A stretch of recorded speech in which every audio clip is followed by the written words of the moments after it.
Hey, how's it going, everybody? Welcome to Crypto Smash. Today I'm making a video on the very basics of buying Bitcoin. This is very much a beginner's guide. I am not even going to talk about Gdax or get into any of those details. I'm just simply going to guide whoever's watching this to use Coinbase, and I'm going to recommend a few wallets for them. So to begin, we're currently on the website CoinCentral. CoinCentral is a simple website that has reviews of trustworthy exchanges and wallets. Today we're going to be using Coinbase, and we're going to also be looking at a few wallets. So before you buy crypto, I highly recommend you get a wallet. So you go up here to reviews and you click wallet reviews. Here is a few options that I think are some of the best options for wallets. So Ledger and Trezor are hardware wallets. I like the Ledger. I think it's awesome. I have one. That's what I use. And I also use Exodus. Okay. So Ledger and Trezor, you can buy them on Amazon. Exodus and Gdax are free. Exodus is a client. It's encrypted on your computer, I believe. And Gdax is online based. But the great thing about Gdax is it has a mobile app and it's free. I have it, but I don't keep that much money on it. I don't recommend, in my opinion, I don't really know if you should keep that much money on Gdax. That's just my opinion though. It's online based, anything could happen. You don't always have access to it, I think. But a couple grand is not that much to keep on here, so it's safe. I have it, my friends use it, so it's fine. Exodus I use on my computer for maybe getting money out of an exchange fast or something like that. So, and then Ledger is in my opinion, a really good value. So I think they go for like $69, $70. Trezor is a little bit more expensive, but it's just as good. So it's awesome. It is more expensive. I think it has some different things that Ledger doesn't offer, and I think it's a little bit sturdier. So, but pick one of these. I recommend Gdax, especially if you're just going to use your phone to buy crypto. Just get Gdax. I know it says Coinbase is a wallet. I don't recommend keeping your money on an exchange ever. So you can keep it in Coinbase if you are fine with maybe not having access to it at certain times. But yeah, use one of these. Let's go to how to buy Bitcoin. And I'm just showing you this again. We're going to use Coinbase. Let's go to their website. Once you sign in, or once you log in to Coinbase or sign up for Coinbase, you're going to put in your name, your last name, and your email. And you're also going to connect your phone. Once you connect your phone, you go to text and you just got to verify that this is your phone. And then you'll have to set up a way to pay.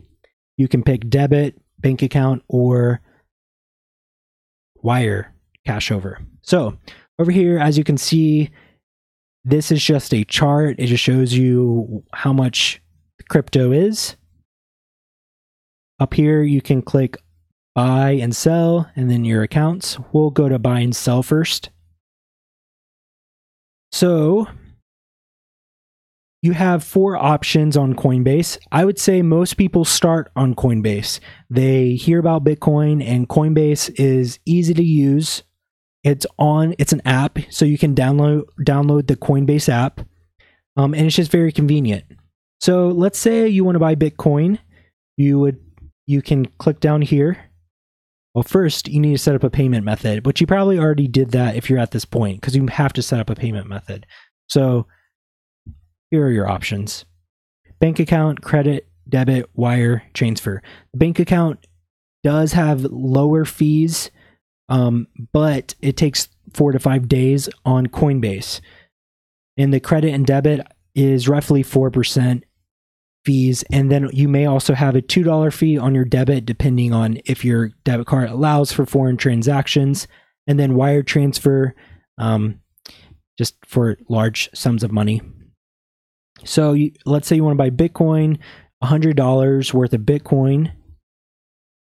That's how much Bitcoin you would get. It's pretty low amount. And it is a $3.84 fee. I do not recommend that you buy Bitcoin, okay? Here's why. It costs so much money to transfer it to your wallet. I recommend Ethereum or Litecoin. In reality, I recommend Litecoin. But if you want to buy Bitcoin just to own Bitcoin, that's fine. It will probably go up in value. But if you're trying to buy something just to get into crypto, to buy maybe that cool cryptocurrency that your friend was talking about, whether it be Neo or Tron or gas or whatever crypto you want to buy, and you're gonna transfer this to an exchange to buy something with, I recommend Litecoin. So if you want to buy $100 worth of Litecoin, you just click buy, put in $100, and you'll get about 0.48 Litecoin. The fee is still $3.84, but I know this might be complicated to understand. There is a fee for transferring Litecoin to another wallet. Yeah, so that's why I recommend you get a wallet in the first place so you can move your money around off Coinbase. But so yeah, we'll get to that in just a minute. So when you buy it, it will go to your account up here. So you have account right here. I will show you mine, but let me cover up my recent activity of my account. So all I'm doing is I'm just going to click accounts, and on this area right here, it's just my recent transactions. But I have no money in my accounts right now, and if I did buy some Litecoin, the send section, you see how there's receive? I'm at the Bitcoin part. The receive is lighting up. The send would light up too. And all you would do is you would send this money, this crypto. You can keep it on this exchange, but you would send this crypto to another wallet. So for example, if you download Gdax or Exodus, I'll use Exodus as an example. You can go to your Exodus wallet, and you're going to see whatever coin you buy. Let's say you bought Ethereum or Bitcoin. It's on the Bitcoin one. So let's use Bitcoin. If you bought Bitcoin, you would click receive. Okay.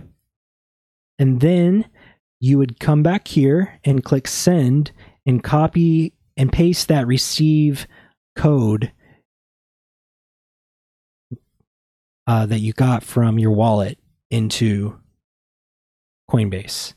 That makes sense. I hope that makes sense to you. So when you click send right here, you're going to get a code, and you're also going to get something that says, where would you like to send it to? And you're going to go to your wallet, and you're going to click receive, and it's going to pop up a code, and you're going to copy and paste your receive code into the screen that popped up right here. And that's how you send and receive all crypto. So that is the basics of crypto. That's how you get it from one exchange to another, from one wallet to another. Once you have gone into this a little bit deeper, I would recommend that you use Gdax if you do need to get more money. If you need it fast, I would use Coinbase. If you're doing, maybe for some reason you want to buy Litecoin every couple weeks, you can set it up to where it automatically buys, let's say $50 of Litecoin every whatever date you want to choose. If you do that, I recommend Gdax. For general exchanges that I recommend you use, I highly recommend Binance and Bittrex. So say you want to get into the game of buying Neo, you can use Bittrex or Binance. I'll leave links below, and you can buy them on these exchanges and have them. And once you get those coins, you just hold them until they go up. And that's how you really get into crypto. That's how crypto works. Every coin does something different. That's where your research comes in.